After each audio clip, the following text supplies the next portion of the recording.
You know, when we're live on what you call it, Substack.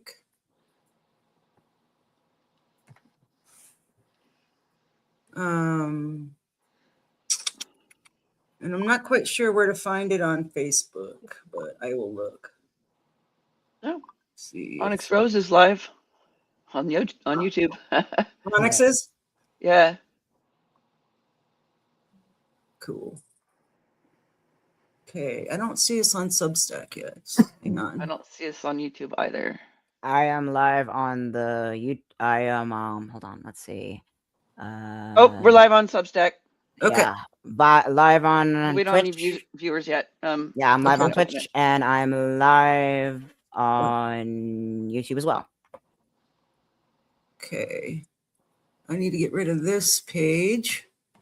Oh, live on YouTube. Okay. Awesome. All right, we are live everywhere. Sweet. Let me pull up the Substack one. Sorry, I've got multiple things going on here.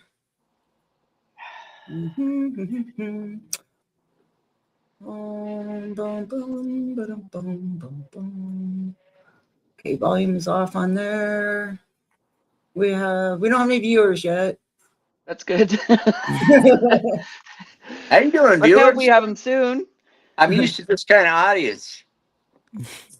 What's that? My I'm iPad's used not to this working. kind of audience. Yeah. None. Yeah. Me. Oh, come on. my back. My back is so angry.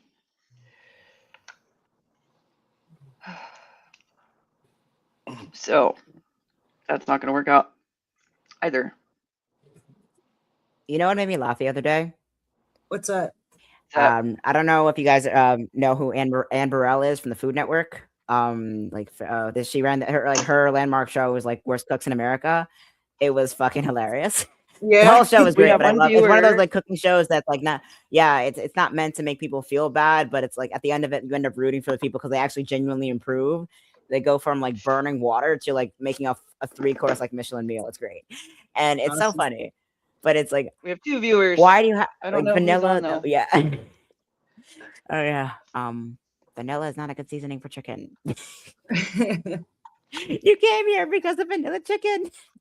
Okay, let me What? see if Okay. Facebook has picked this up yet. I'm just sticking my iPhone in front of my face because the iPad's not cooperating. Nobody's saying anything in the chat. We got 2 people. Oh, that's Tig. Okay. Well, that's Yeah, I think. 3 people. Yeah. I don't know who else is in the chat. Yeah, I'm still working on pulling up.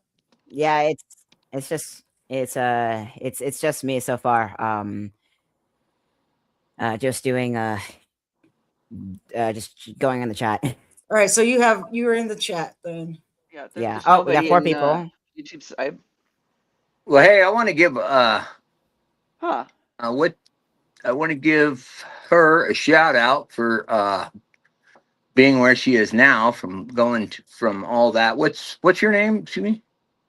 Oh, Tig. Tig. Yeah, it's Tig. Tig. Mm-hmm. Yeah. Shout out for being where you are now. That's a hell of an achievement. Yeah. Honestly, my It's thing the wrong was person. yeah, It's saving rough. the world. Addiction, domination. something else. Yeah, Tig's a badass. Hi, Yeah. Stephanie. I learned from fellow badasses. It was elder people that lived through life, people before me that have gone through their fair share of craziness. Like badasses find badasses, and that's why I'm honestly really happy I found all of you guys. Right. Yep. Let's do it again. Do good. Yeah. On We the got 5. Stephanie G. Chronic Wilson. Lamp, there we go. Hello. Yeah, so, that's a little better. do you want to play your guitar a little bit Yeah. while we're waiting for people? Mhm. Yeah, that'd be great. Ooh. I'm still trying to find out where we are everywhere. For some reason, I can't open up the Substack live stream to see the chat, and I don't know why. I wouldn't do that on my iPad, but I have it on my phone. Yeah. I just pulled my phone out. I have my chat open in a separate tab. Yeah. But for some reason, I can see the live, but I can't open it up to. There's mental health. Schedule. Okay. Drafts. So how you doing, Stephanie? All right. No. I don't know. But Tig, you're in, so you can monitor. Yep, I gotcha. Okay. It was funny. On my live earlier, I was referring to my neighbor Ken as my 80-year-old neighbor, and Yeah. he was in the chat, so I didn't realize he was in the chat. Oh. He texted me later and he said, "This is your 80-year-old neighbor." It's like maybe I'll just call him Ken from now on. Right. on here. Yeah. Yeah. Place a little music while we get our audience gathered. I have had an immense craving for Muddy Waters as of late. Not entirely sure why. Oh. Well, Brad might be able to take care of that. Sushi. Tig's face is covered by your logo there. Oh, shoot. Okay. It is. Let me get rid of that logo.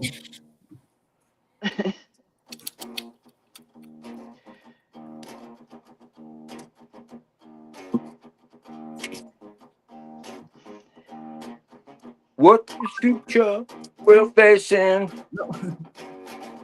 How long to carry on in pain? We're in perpetual motion, but again, we get covered in hate. Yeah. We got 5 people. So look Okay. up to the sky for an answer. Look up to the sky for the rain. Woo! Rail seem to go on answer when the answer is right in your face. There we go. Yeah. I gotta thank Nick for showing me that. Yeah. No doubt. But that's specifically a. I'm trying to get Eric Gales to come teach me how to play guitar, Yeah. but he doesn't have time. Yeah. Oh, I don't remember the last time. It's been a while. I still have mine in my closet. I just added new strings to it too. It's ya? a classical guitar that I was able to workshop the bridge a little bit and added acoustic strings to a classic. It's a bit of a mess. It's an ancient one. It's an old one I've had since I was like 2010, like I was 10 years old. I can get you into a new one. Okay. Ooh. See mine? We've got 5 people. Okay. We're 8 minutes in. Ooh. All right. So, That was Oh, I gorgeous. finally got us over so where I can see chat too. So Yeah, we got it. okay. Well, let's get the ball rolling, I guess. Hey, All right. Get your Hello, guitar set everyone. down. Yeah. good evening. good Welcome. evening. Welcome How's to everybody doing? Haven. Welcome to Mine Haven. In sunny Colorado, it's beautiful here. In snowy New York, it's dark over here. Yeah, y'all Yeah. stole it from us. Too cold. Hershey, Rocky- Oregon. It's Tig, you want to start off rainy. with the? Oh no, there he is. What happened? I don't know. Don't touch anything, Brad. Hands up, Brad. Hands up. Hands up. Hands up. Okay, we're good. Hands up. All right. Where should I just get into right into Yeah, my just start with the disclaimer? We can get disclaimer. started. Yep. Mind Haven is a podcast and weekly roundtable discussion that provides a safe space for real mental health conversations by people with lived experience. We are not trained professionals. We discuss our stories and current events and build community and solidarity around that. If you are not alone. If you're having a hard time, you're in crisis, you can call or text 988 or check the little ticker below the screen right there. And we're all just here to support each other and build a solid community. Yep, Thank you, Tig. absolutely. And so today we have a very special guest, Mr. Brad Allen, and he has quite a story to share with us. So today's topic is residual wounds and mental health, and we will let Brad take the floor. How's it going, everybody? So my story goes back probably since high school. Like most, I had a pretty good life growing up. I had a good life. We moved around a lot. And then in the 5th grade, I moved to Utah, and I loved Utah. It was great. But I grew up with drinking parents, like everybody. Nobody was a real drunk then, but there were always parties, always bottles, and in the old cupboards, they used to have all the alcohol in the lower shelves, and that was before they knew kids got in there and chugged it, and then filled the bottles full of water to replace it. But through high school, it was just, party, party, party. I didn't really get a drinking problem until quite a bit later. But I always grew up around it. And I always stole their vodka and replaced it with water. Started smoking pot in like the 9th grade. And, it was just, nobody had any money, so we just got what we could get. So it was not like a huge deal. When I got older, had kids. I got married and had kids, and then with my kids, I actually coached soccer. I was a good dad. I was there, and I wasn't all drunk all the time. And so somehow my kids grew up uh, seeing what not to do. My kids are great. They didn't do anything I did. Thank God. But I was always a loud, obnoxious guy. Um, my security was my sense of humor, and so I was always loud and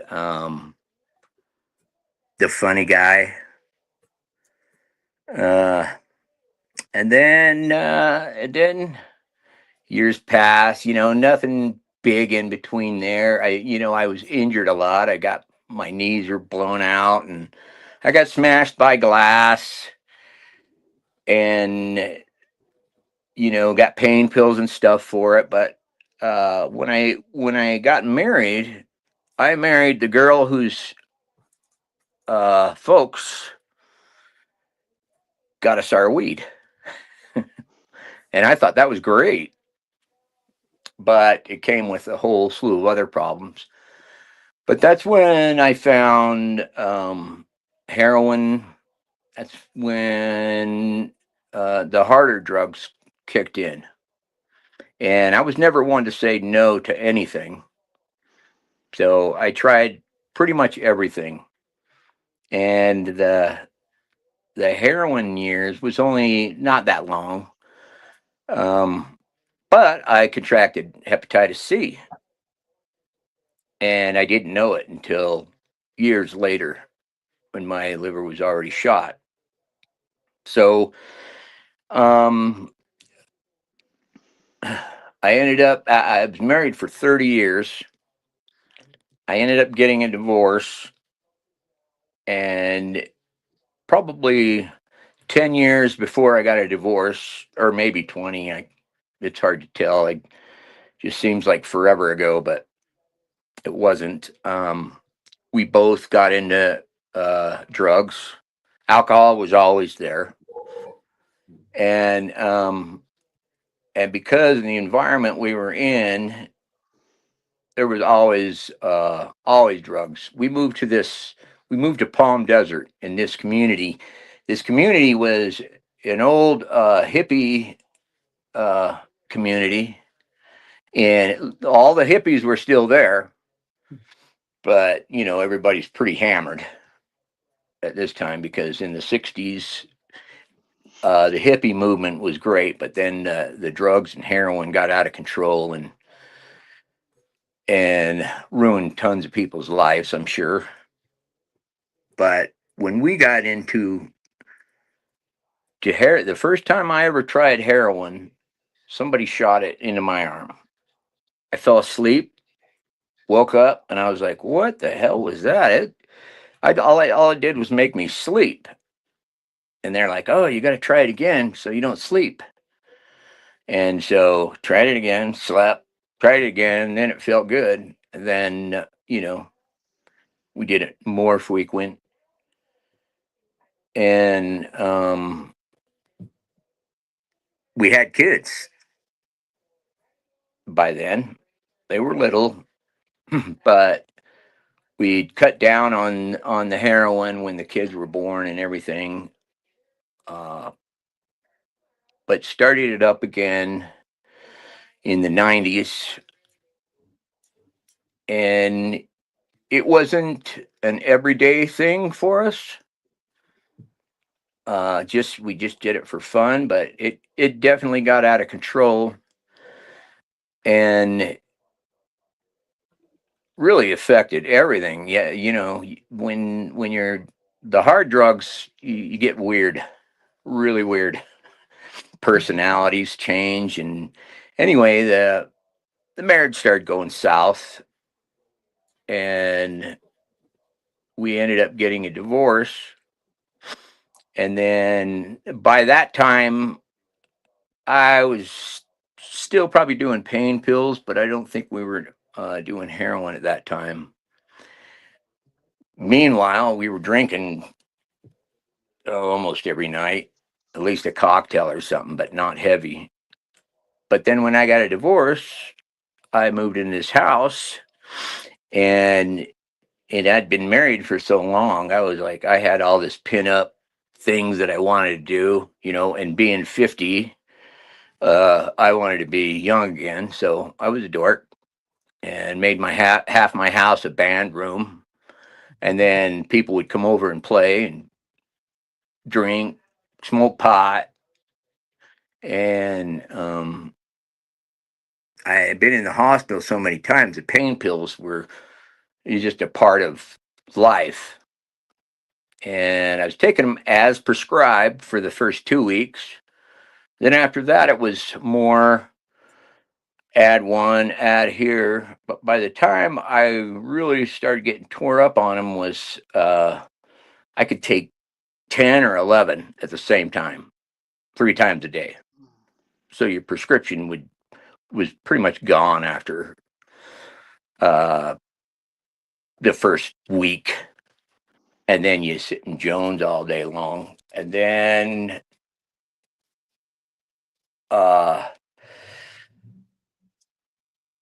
I kind of mellowed out on those, but I took up all the time drinking, and I had all my friends drank, and we were all smoking weed through high school and drinking and partying. But I had a friend that he was dying of liver disease, and he drank all the way through it. And I thought, well, I'm gonna try to help him out, see if I can help him out. Well, I ended up just drinking right along with him because the help, I didn't know what actual help was at the time. I didn't have a whole definition of and list of um, words that described my addiction. And then in October of 23, I had been drinking probably uh, half gallon of vodka a week, and then 2 on the weekend. And it started out with just orange juice and vodka, and then the vodka got deeper and deeper, and the orange juice got lighter and lighter, and then it was just a drop, so the kids didn't see you were just drinking straight up vodka.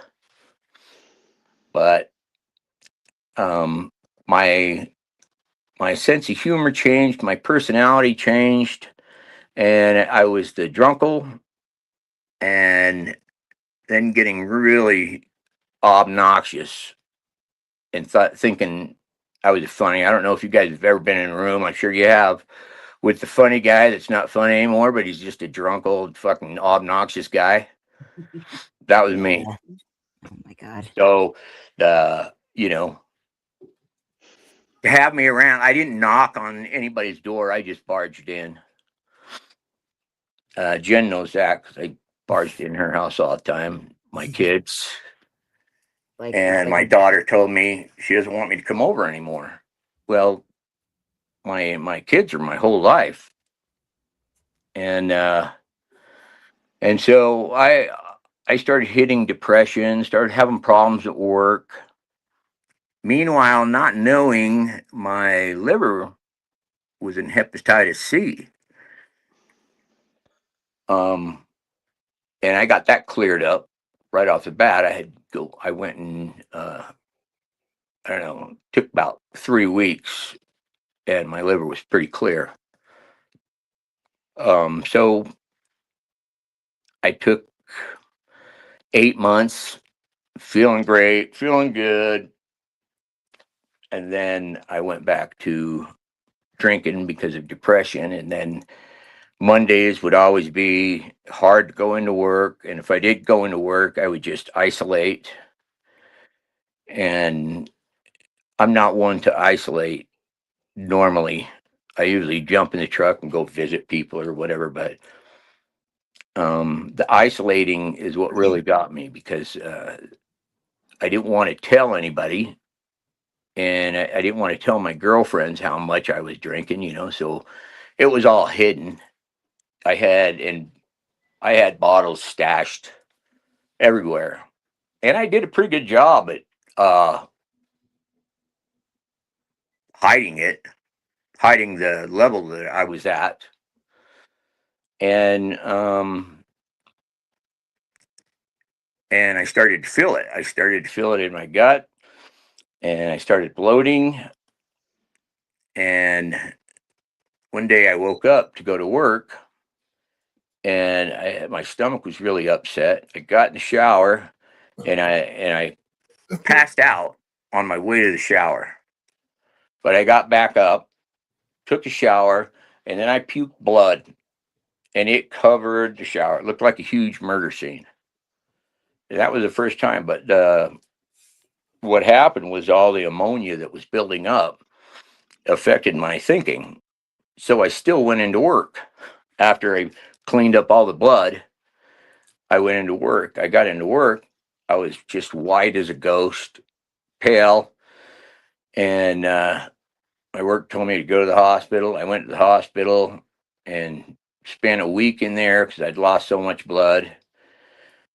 And I let it, and I healed up for maybe a week, 2 weeks. Everything started hurting. So, so I went back to drinking again, and then bleeding out became pretty normal. Pretty normal. I was in Moab one time. We went to Moab on a family Moab trip, and the whole time I'm trying to keep it together, and we're way back in, way back in. You can't hike out from there, and I was bleeding again. And so I had to drive all the way back from Moab to my house, bleeding internally.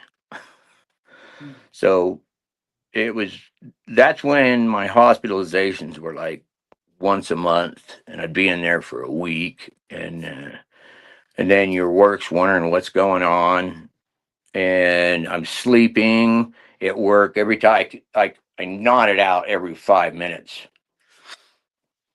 Gets to the point where the shame of it all, you try to drink to forget that you're ashamed of drinking, and it just spirals from there. Yeah, spirals from there, and then so I'm trying to hide it. And if you would see me then, you'd be like, that was ridiculous. I look at pictures and I'm like, I wasn't hiding anything, but kids wasn't coming over. And got to a point, yeah, got to a point where I'm just like, shit, I got to do something about this. But I kept fighting it.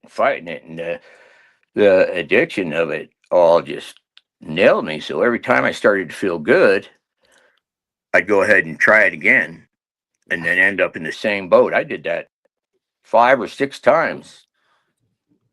And It's like then, you feel like you're getting better, like, oh, maybe I can handle it more. And your right. brain mistakes it for tolerance, and it just Mhm. spirals worse and worse. Right. Yeah. And my tolerance was huge. Like a fifth of vodka, I just barely caught a buzz by that point. Mhm. Yeah, and that's like straight ethanol right there. Right. It's basically just isopropyl alcohol at that point. Yeah. It is rubbing alcohol. And it hurt too. Yeah, and it's It honestly it's a pretty it's horrifying the spiral it in, and the moment you realize like I don't want to live in a hole anymore, right? mm-hmm. I don't want to live in a hole anymore, and I'm gonna do something about it. I have no idea what, but Yeah, well, I was gonna do something about it. And so by this time I was, the self-pity thing was just kicking. And I never blamed my problems on anybody. You know what I mean? I mean, all my problems pretty much I definitely fixed myself. But a lot of it was I wasn't the same person, and I kept wanting to be that same funny guy. Just walking into a room, someone's house, like it's an 80s sitcom, is like, hey, what's right, going on, yeah, tables? With the cool yeah. uncle. But by the time I got to their house, I'm all hammered. So Yeah. it's just, and anything just floods out of my mouth. I'm like that anyway without alcohol. Yep, Brad, you're getting some love here in the chat. People are saying love you, thanking you for your openness, and just letting you know. Yeah, you are getting some love. Support definitely saved me. Mm-hmm. And so I finally went in. They said I'm not going to make it, and I had to get a new liver. Well, at the time, I thought getting a new liver, people sit for 2 years. I didn't have 2 years left. And there's a Dr. Trotter in Salt Lake at the IHC. Great guy. And he has a team. They're amazing. He got me a liver in a week. Like I filled out the paperwork, took about a month to get all that in, but after that, it was like I got in super fast. Dude has a way with Unos. Props to him. Mm-hmm. Yeah, and he still, if there's anybody else that has that liver problems, you do not have to wait 2 weeks, 2 years in Utah. Utah has different laws about transplants and stuff. I don't know why. I'm going to have to look on that, but you can get a new liver within 2 weeks. I think it has something to do with Utah's like iffiness around embalming. It's an issue. It's a tricky one, honestly, because it's easier to become an organ donor by default in Utah because it's a lot harder to go through the funeral home process and be embalmed post mortem. I think that's what it is. Oh, okay. All right, Yeah. cool. Well, that saved my life because they told me when I went in, I was in the hospital for the whole week, and it was just miserable. And I went into surgery on January 25th at 12 a.m. And then I opened my eyes. I think it was like 5 in the morning, and I could totally feel the difference. I mean, it was crazy. It's weird going from that miserable all of a sudden to just to wake up and you feel great again. Although, I was cut up, my stomach was fresh out of surgery and everything, so there was still a lot of stuff. But I felt completely different. Meanwhile, while all this is going on, I'd already been clean for a year. My timing, I need to reset my clock and go through my notes, see when everything is. So my timing may be off a little bit on all this stuff because it was, when you're having ammonia on the brain, time, conversations. I don't remember a whole lot. Yeah, they just blur together.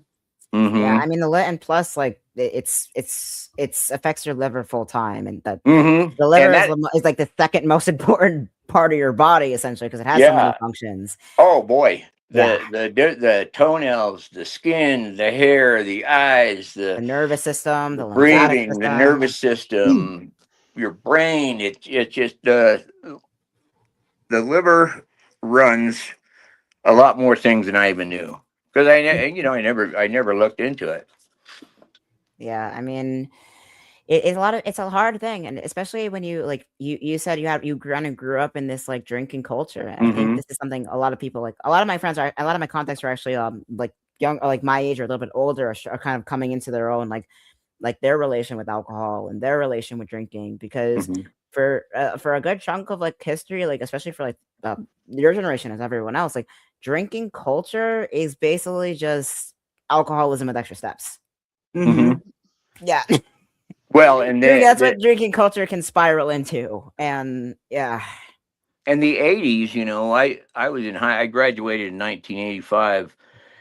And in the 80s, you want to be a rock star. Well, you got to party like the rock stars.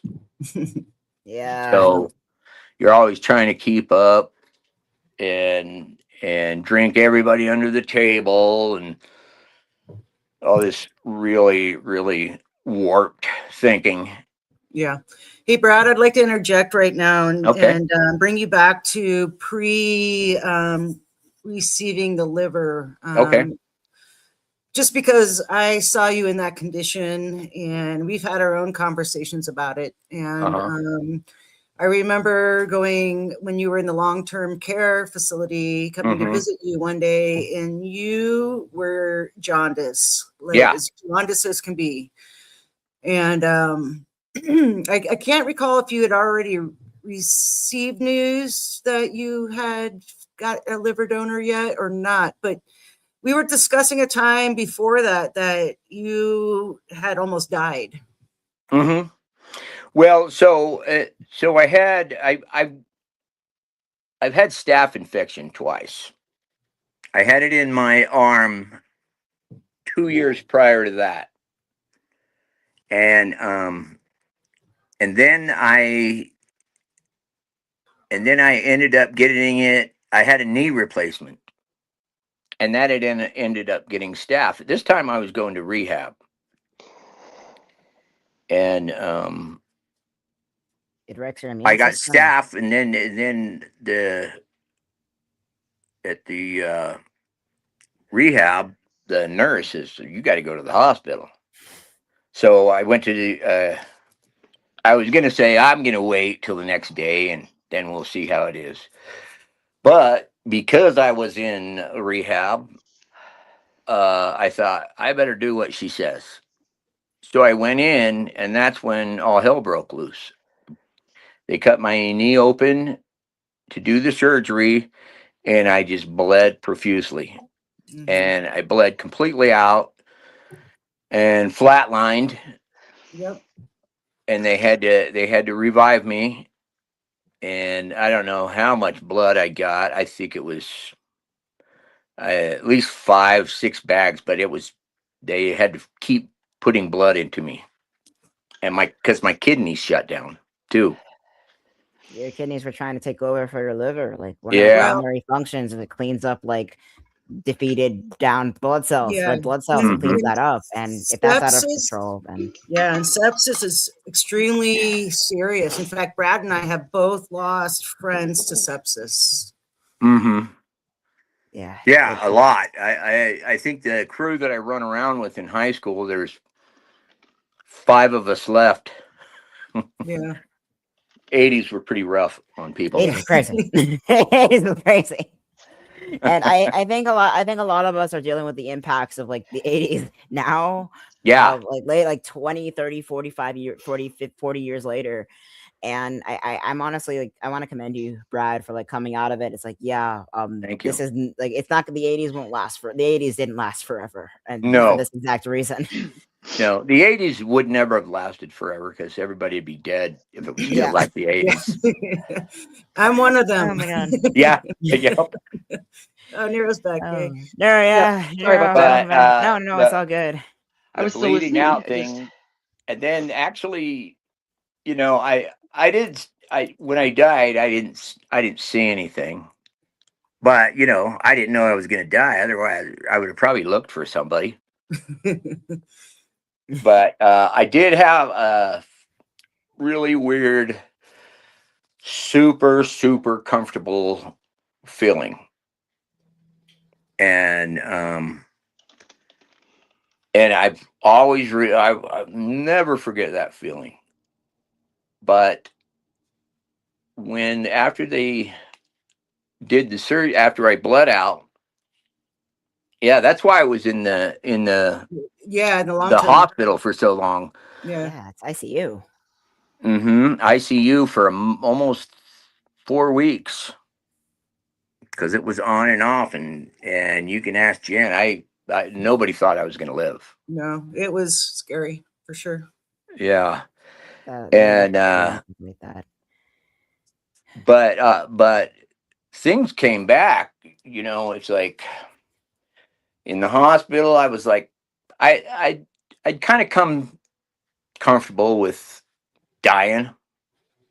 I figured, yeah, I had 57 years of good life, but I have sisters and I have a ton of friends, and the support that I got was unbelievable. It was crazy. I didn't realize how awesome people are until that time. Yep. Real friends, and the reaching out was incredible. And so when I opened my eyes, my sisters are in the room, my daughter's in the room, and my son's in there. And when I open my eyes, I'm just looking at them all, just like, oh man. And then I look at my body and I'm like, shit, Mhm. And I'm just Ah, thinking that body is just gonna hurt.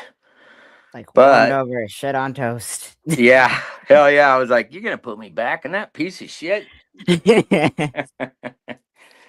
uh Oh, but God. but the whole experience was just insane. And the way that I think now and the way that I think that I thought 2 years ago is completely different. Mhm. uh I've never dissed on people with addiction too much, because I always knew anybody can get there.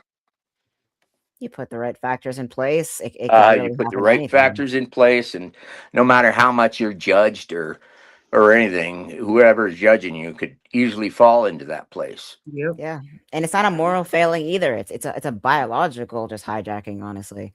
Right. This is a bit of a side note, honestly, but there is many cases in New Hampshire of moose who like to munch on the slightly rotten apples they find on the ground. When the apples that the sugars ferment into alcohol a bit, and they get so hammered that they will actually start attacking people. This is just human alcohol, like our relationship with to alcohol. Humans have evolved to that. Animals evolved to that. It's something humans have always done. And I think it's something that a lot of people are coming to terms with now, that it's not some kind of moral failing as it was portrayed to be in the 80s. Like, oh, like, like the war on drugs, the whole evangelical nonsense, all of that, the whole counterculture that the Yeah. hippies were trying to fight against all that time. And I think they just like, oh, screw you, we're going in the opposite direction. But it's still on the same spectrum, the two sides of the same coin. Like, Right. fully depriving yourself across the board isn't healthy. That we get the whole Epstein thing, but going full into it will get you killed too. Yeah. And it's it's a tough one. It's a tough one to balance. But even so, like if you've been on either side, finding that happy medium and finding that reason forward, I really commend you for that, Brad. Yeah. yeah, totally. And it's linked to trauma and circumstances too. Yeah. Yeah. And both It was definitely trauma. It was really traumatic. Yep. Like I remember laying there in the hospital bed thinking, Jesus, this is like, I don't think I've ever had trauma like this, because it was every day. Uh, you're gonna do good. You're doing really good. Then the next day, oh, he's not doing so good. And so while I was in the waiting hospital, which was the kind of rest home thing, it was like almost nightly that the ambulance would come have to get me Mm-hmm. and take me to the hospital. And so I'd get feeling like, okay, I'm gonna make it out of this. Next time I'm being ambulanced to the hospital, and then I get back, and then I hear him say, "Oh, it's not good this time. It's not good." Meanwhile, the feeling when you're a little kid and parents are talking, and everything just seems like uh, Like just a Charlie sound, Brown, a like womp womp background. womp. Yeah, Yeah. womp womp womp. I felt like that, and everybody's like, and I could hear like, we don't know if he's gonna make it. His hemoglobin's really low, and this is low, and his kidneys aren't back to normal, and my sisters had all the faith in the world, and they were not gonna let me die. They were adamant about it, and so I knew I had to fight, and believe me, if I wouldn't have fought, I wouldn't have made it. You have to have some fight in you, some reason to keep going. Mm-hmm. I have a Some lot of, reason to go in. yeah, I've had a lot of friends who are just like give up. The friend that I was supposed to help out, he isolated for 3-4 years before he didn't reach out to anybody. There was nobody there, just me. And I happened to be, I just started drinking with him, like, and so that, I wish if there's I wish I could take that back and try that again. But when you're sick, it's probably best you don't help people.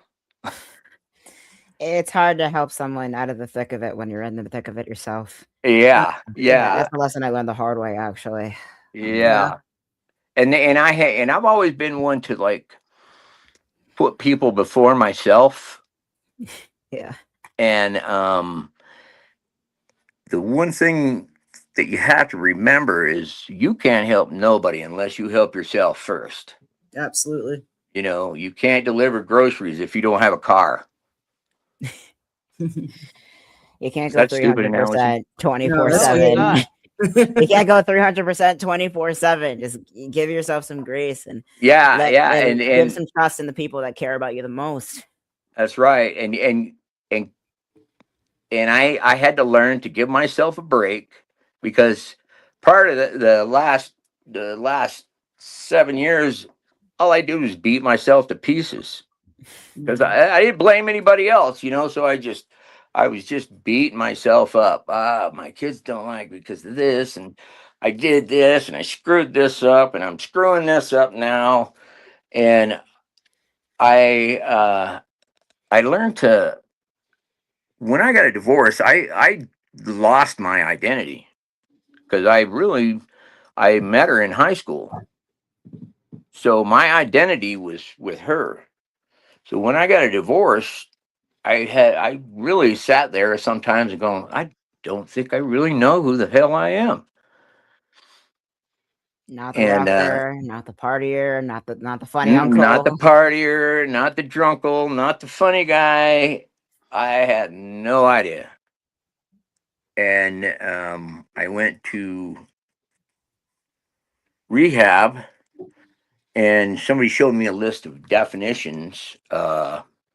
Your of all your faults and your good points, but every night we had to have a lit. Every night we did a list of um,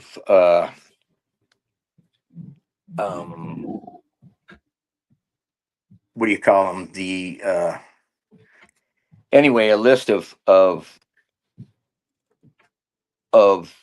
definitions that oh, they called it, help me out. It's Affirmations. No. no, not DBT. affirmations. No. Character defects. Character defects. Yeah. So when I found the list of character defects and I started going through them, and it says, did you feel like you were anxious tonight? Did you feel like angry? Did you feel, all these definitions? And then I got familiar with those, and then I could start pinpointing at least what my addiction was. Or at least what the drinking was meant to cover up. It's Right. you're trying to numb instead of feeling a feeling. Right. You, Yeah. you drink instead so you don't have to. And Right. but something And something I've really tried to learn is that feelings and emotions are not a defect in a way. They're instincts. Emotions are just Mhm. another word for instincts. They're there to keep you alive as a human being. Anger has a Right. purpose. Fear has a purpose. Sadness has a purpose. Joy has a purpose. All that has a purpose. Mm-hmm. And it can be tough, like when you spend your entire life dulling your instincts because it's too intense, and you just start to try to figure out get in touch with those instincts again. Right. Hang on, I messed And my learning phone how up. to deal Sorry. with the intensity. Yeah. Part of the thing, substance abuse and alcohol abuse is it when people have a lot of issues with dealing with that intensity. You want to Yeah. shut it up. Yeah. Uh-oh, we lost Brad. I think Brad. There we Sorry. go. Oh, you're good. My phone keeps popping up this message, and it tells me all commands, and I'm like trying to get it off there. All right. I mean, Anyhow, the rehab that I went to was Action. It's called Action. It's up in South Ogden, and the therapists are really good. It's a really good place. I learned so much about myself, and I did. And then I got into AA. That's a whole separate thing you could talk about forever. But it helped me find who I was, and by doing that, it enlightened me to a lot of things, and a lot of things that I didn't realize about myself. I mean, you have these incredible qualities that you don't even know you have for most of the time, yeah. most of your life. And until you start loving yourself, it's hard to find those qualities. Yeah, it's just learning to see And what the people that care about you see in you. right, and to be super honest with yourself. And because I had stacked my life up in lies, by the end, because I was drinking. Then the only time I used to say the only time I ever lie is to get out of trouble. Yeah. So that was pretty much all the time. Yeah. Yeah. Something And about identity is that identity is just the narrative we tell ourselves that justifies our existence, essentially. So right. if the story you tell yourself is not true, then that kind of just makes it vulnerable, Yeah, that's true. And my story of myself before was way worse, I think, than it probably was. Well, I know it was, because I've had a pretty good life, and I just chose a lot of wrong paths. But anyway, some with dying really cleared up the identity crisis that I was having, and I chalk it up to dying anyway. Yeah. It could have been some other brain functions. I mean, you have to reevaluate what your story is My when you're whole facing the narrative, end of it. yeah, Yeah, when you're yeah. facing So, the end of it. well, and most prior to that, most of my life was a narrative. Like, a rocker, an outdoors guy. You know, it was just a temporary narrative because I really didn't know who I was. But after going through that and going to the rehab and stuff, finding myself was is a major part of my success to now. Yeah. I haven't drank since I got the DUI, and that Yeah. was 2.5 years ago. Yeah. Whoa, 2.5 years sober. Let's get it. And now I look at it and I'm like, how in the hell did I get there? It's like I drank way past the fun. Yeah. I drank into, so I was just miserable. And Oblivion. then our brain thinks, well, you can get out of this, just have a drink and you'll be back to normal. It's fooling you because you know that's not going to happen. When your Mhm. normal becomes When your inebriated. normal becomes uh, just a total fictitious lie you tell yourself, then it's no fun anymore. Yeah.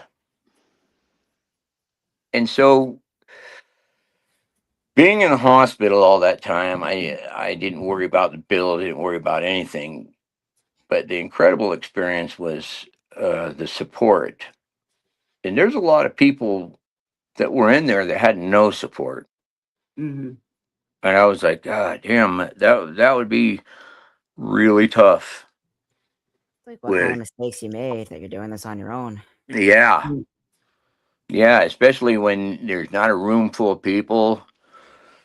Luckily, I had a ton of friends. My room was always full of people. Yeah.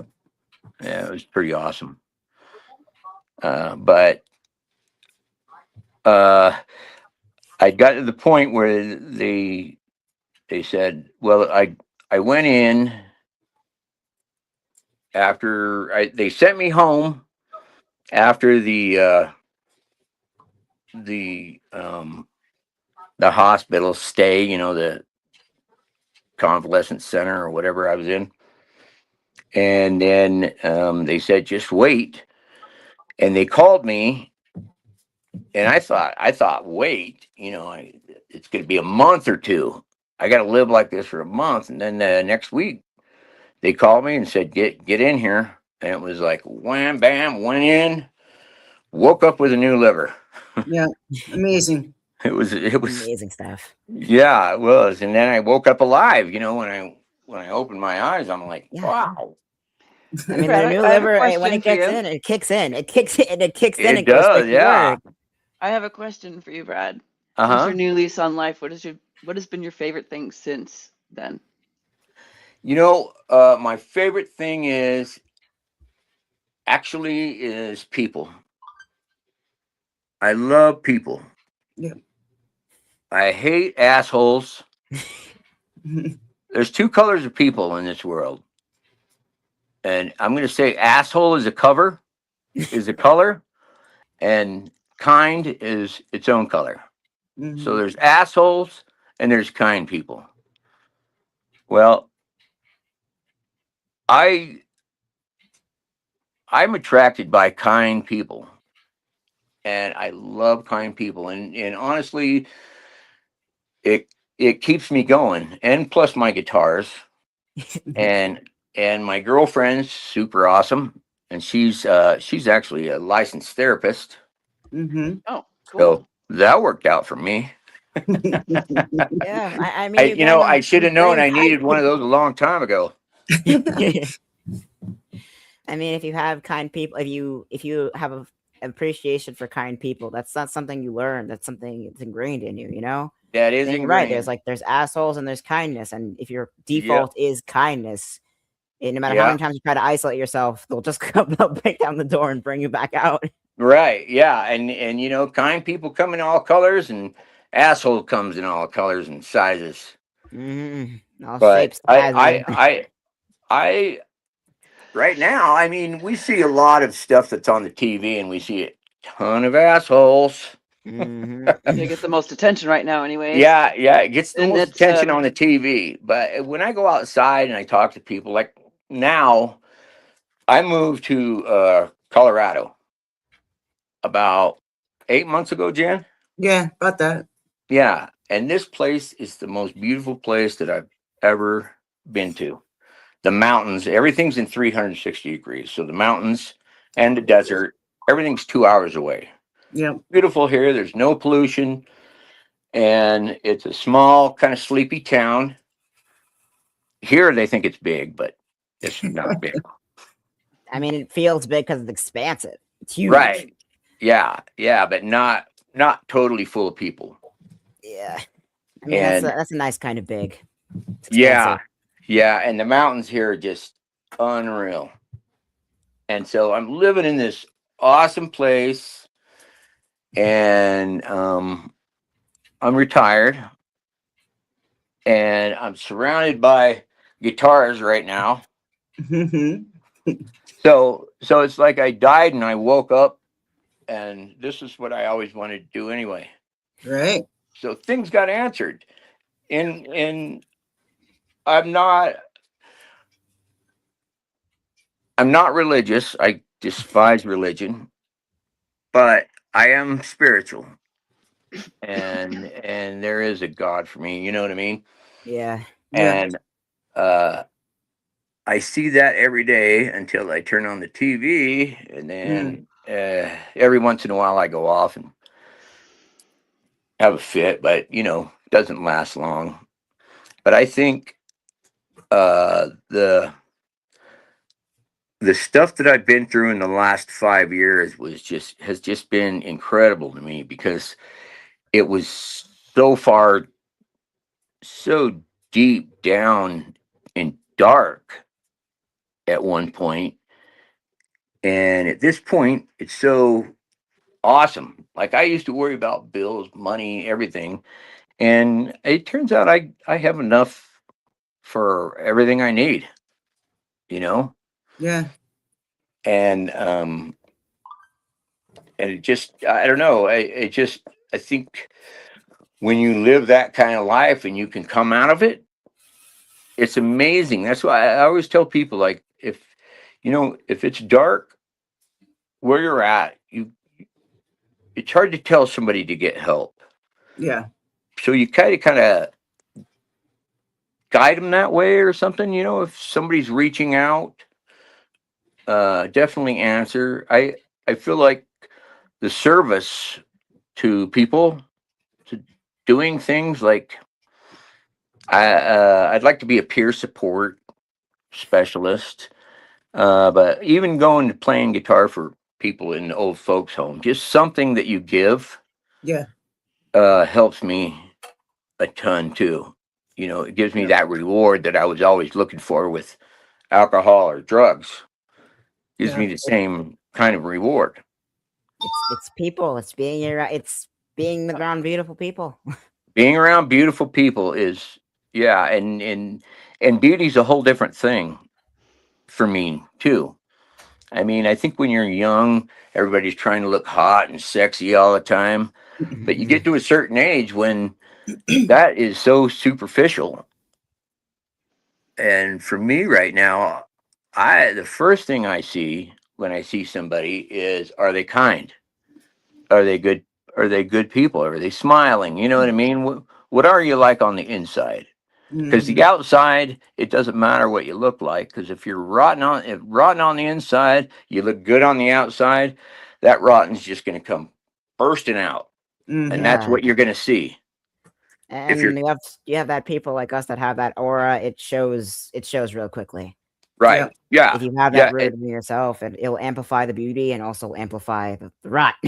and the attraction, Yeah. for where you're at, because like I think beauty is always from the inside. Mm-hmm. And then when you see the inside, you don't really look at the outside very much anymore. Yeah. Yeah. Because I don't think you can tempt me with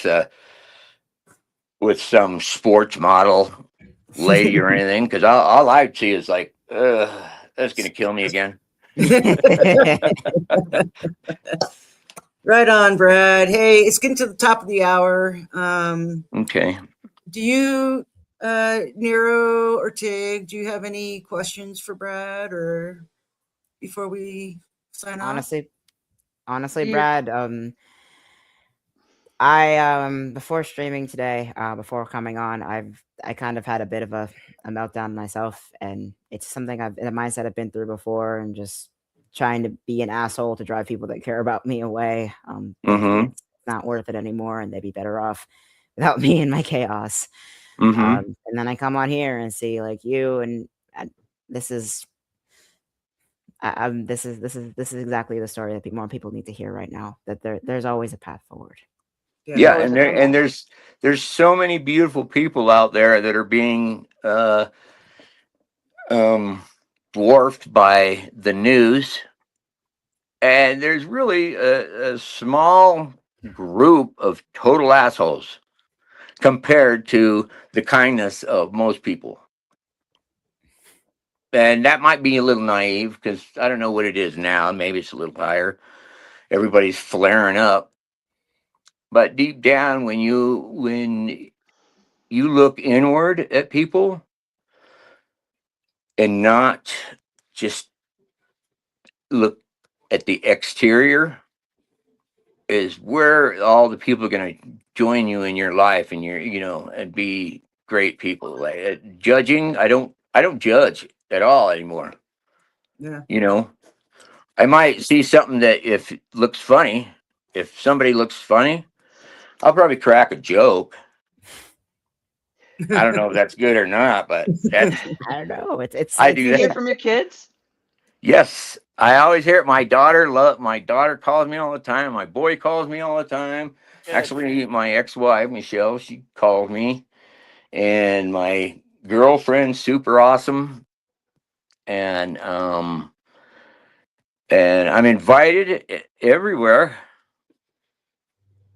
and Yeah. it got to the point where it wasn't, but I'm just kind of I don't need as many people around me anymore. I'm pretty happy with less people, although I do miss my O-Town people. Yeah. We miss you too, Brad. Well, But you're you know, living proof that there's always a comeback, and Yeah. that takes and it's not easy, No, and never give up hope. but you did it. There's Yep. always hope. There's always Right hope. on. So And you don't need an audience to prove that. You could just Yeah. Yeah. Yep. All right, Brad. Thank you so much for joining us Okay. today. It was Thank you for telling us your story. Yeah. It was definitely needed. I've known Yeah. Brad for a very long time, and I know Yeah. his story. And when he said, "Hey, can I come on and tell my story?" I said, "Absolutely." So, thank you again, and we will have you back whenever you want to talk or join in a conversation, Brad. Okay, I just want to add one thing. Sure, yeah. Make sure you if anybody has liver problems, they're looking at new livers, IHC, Dr. Trotter at IHC, don't hesitate to give him a call. Yeah. And that's in You don't have to Utah. wait. Yeah, it's Intermountain Healthcare. So Also, look into your state's like embalming laws that could make or break things. Right. Yeah. I don't want to be embalmed. I mean, why? It just seems really counterintuitive. Why do you need to be preserved before you're going in the ground? The best of the caskets are like $50,000. What? It is this beautiful aluminum casket with mahogany and free Wi-Fi. Yeah. I want to be buried with Wi-Fi. All right, guys. All right, everyone, ladies. have a great night. Thank you. Love you guys. Love you guys. Love the kindness. Love the kindness. My heart isn't that good because my fingers. There you go.